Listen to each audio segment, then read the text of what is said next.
Mangalagiri stadium నిరుపయోగంగా ఉంది. దాదాపుగా నిర్మాణం 3 వంతులు పూర్తి అయిపోయింది కదా.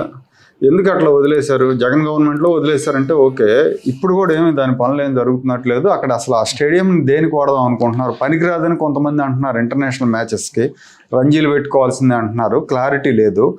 మీరు ఇక్కడ విజయవాడ ఎంపీ కేశినేని చిన్ని ఆంధ్ర క్రికెట్ అసోసియేషన్ ప్రెసిడెంట్గా ఉన్నారు, సెక్రటరీగా సానా సతీష్ ఉన్నారు, మీరు శాప్ చైర్మన్గా ఉన్నారు. మీకు ఏమన్నా దాని మీద ఒక ఐడియా ఉందా? లేదు సార్, దీని మీద 2-3 సార్లు డిస్కషన్ అయింది. లోకేష్ గారు కూడా దీన్ని ఆంధ్ర క్రికెట్ అసోసియేషన్ గారి కాన్స్టిట్యున్సీ అది లేదు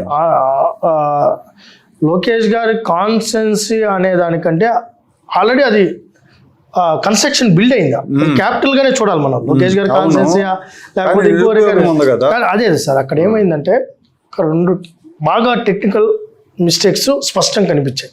ఒకటి ఏంటంటే ఆ గ్రౌండ్ ప్రిపరేషన్ టైంలో పిచ్చెస్ అది ఏదైతే ఆపోజిట్ సైడ్ వస్తుంది, ఈస్ట్ వెస్ట్ వచ్చినాయి, అది మిస్ఫైర్ అయింది. అట్ ఎ టైం వ్యూ కనపడడం లేదు.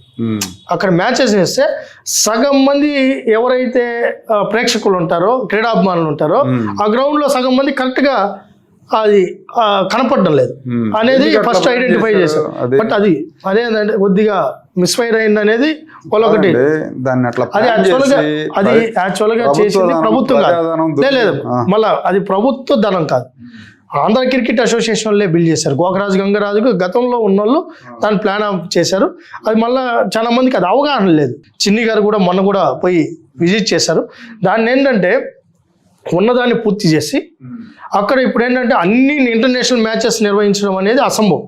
ఈరోజు పెద్ద వేరే గేమ్స్ వాడుకోవడానికి మల్టీపర్పస్ యూజెస్ కింద చేస్తున్నాం. క్రికెట్ 100% చిన్న కరెక్షన్స్ ఉన్నాయి. ఆ కరెక్షన్స్ ఆల్రెడీ దాని మీద ఫోకస్ చేశారు. వర్క్ మోస్ట్లీ దాన్ని కూడా ఉపయోగంలోకి తీసుకొని వచ్చే విధంగా చర్యలు తీసుకుంటారు. ఓకే, దాంట్లో ఏం వేరే డౌట్ పడాల్సిన పడదు. అది ఆగదు, నిరుపయోగం అవ్వదు.